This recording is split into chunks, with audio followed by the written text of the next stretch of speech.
We are looking at how to pronounce this word, as well as how to say more unclear words in English. How do you go about pronouncing this one? For reference, this is a word of French origin.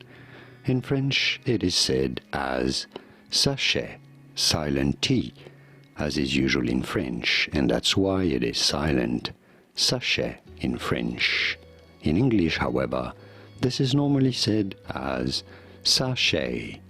Sachet, from French sachet. Did you get this? Was this any helpful? Let me know in the comments. Here are more videos on how to pronounce more words in English whose pronunciations aren't exactly always obvious. I'll see you there to learn more.